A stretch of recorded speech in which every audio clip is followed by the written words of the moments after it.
Ladies and gentlemen, welcome back to the Podcasts. We had a very good, it was a very fun live stream on Saturday night.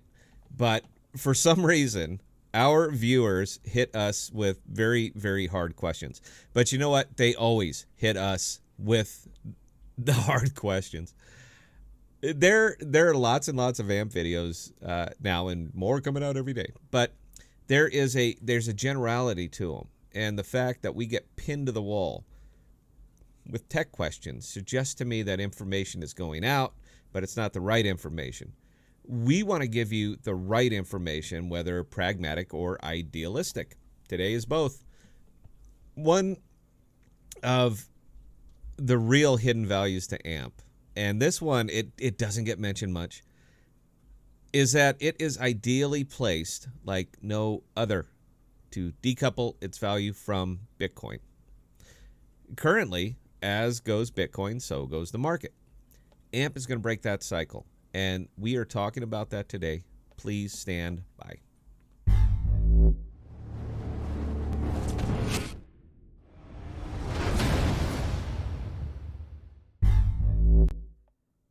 July 1. It's a big day for AMP and Flexa theoretically, meaning if they stick to their schedule and turn on the merchant fees like they said they would.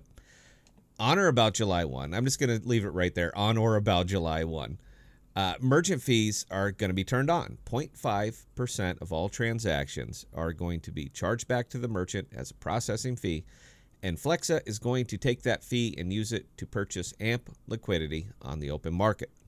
This is what it was designed to do. The purchased AMP will be placed on the Flexa network and given out to stakeholders as rewards. Again, exactly as it was designed to do, and the only way it will work.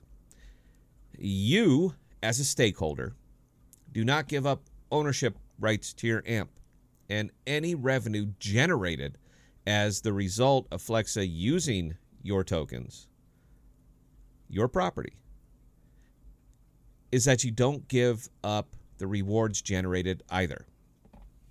So people use Flexa, merchants use Flexa. Flexa uses AMP to guarantee the purchase. Flexa charges merchant a small fee. Small fee is used to buy AMP. AMP is given to you. Very simple. There are a couple of reasons that they do this. One, and probably the most important, is because you need incentive to stake. If you received nothing in return for them using your property, you wouldn't.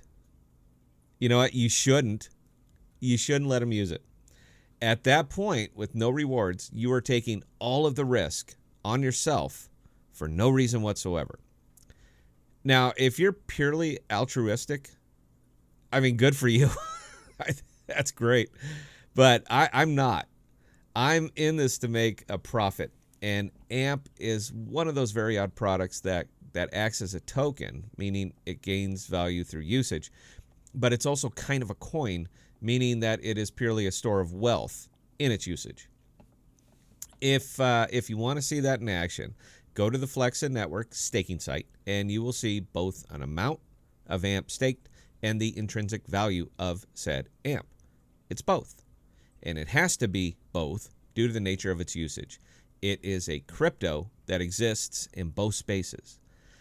Now, as the network continues to grow, as more merchant fees are piled on, more liquidity will be purchased by the network and placed on the network. This is its design. But a very nifty thing is happening while this is occurring. AMP's value is beginning to decouple from the crypto market, and it is aligning more closely with legacy finance, which is measured in fiat currency. The wild swings of the crypto market does not affect the inferred value of the dollar or the yuan or the yen. So as more and more AMP is purchased from liquidity, which is just purely speculative, and as it's placed on the network, which is a store of wealth, the more AMP will decouple from the whims of the crypto market. And this is critical to the success of the Flexa network and why it has been baked into the process. It has to have price stability. Now, unlike traditional pay rails and issuing banks, Flexa cannot issue more debt than it can handle on a one-for-one basis. It cannot loan out more than it has in reserves. Traditional finance, legacy finance, they don't have this problem. They can issue debt effectively carte blanche, which is why I stick to my original point that Flexa is more closely aligned with gold as its reserve than it is with fiat. But by backing your network to a fixed reserve and not a fiat reserve, you have created a more trustworthy product because your reserve at that time has a static value and not an implied value.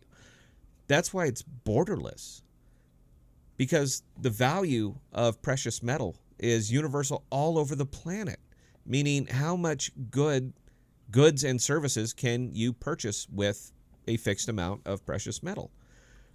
Similarly, the value of AMP is universal all over the planet. It is effectively a network backed by precious metals. So let me get back to my point. And this was one of those pin me to the wall questions on the live stream. And you know what, guys? Well done, by the way. I love it. I absolutely love the hard questions. But as more and more liquidity is taken from the pool and placed on the network, its value will no longer be speculative. It is now static. And as it becomes more static, what Bitcoin does or doesn't do is irrelevant to it.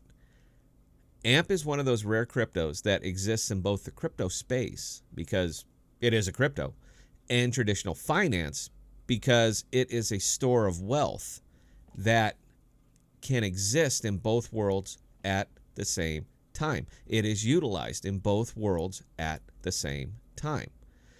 Now, it all kicks off on July 1st at last mention. They might have pivoted from this. If they did, you know what? They didn't tell the podcasts. I know they put it on hold due to COVID, but it is that's supposed to expire on June 30th. Now, temper your expectations. That's where I'm going to go with this video, is just temper your expectations.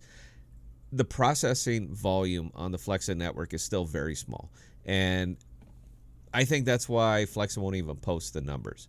But as more and more stakeholders demand transparency, they're going to have to at some point in the near future. We are loaning them money, and it is not simply idle curiosity on our part that makes us ask them to show us how they're using it. At that time, when they post it, you can make your own judgments on whether or not your ROI is worth it to continue staking. Now, I'm taking a very long view on this one, on AMP, and it is still way too early to make educated decisions based on a tiny pool of data. But again, as of the first, at last mention, we're going to be having actual data and not just theoretical data. Now, I'm eager for it. I am absolutely eager for it. So I'm going to finish by saying expect good things over time, but let's not all start slapping each other on the back right this second. And you know what? It is exactly this sort of pragmatism that will keep our little YouTube channel small. I would love to come on here and say, you know what? You're going to get rich tomorrow. But you're not. You're not. There's nothing like being the voice of reason to really humble a person and to definitely humble a YouTube channel. Live stream on Thursdays at 7 Central, guys. Cheers.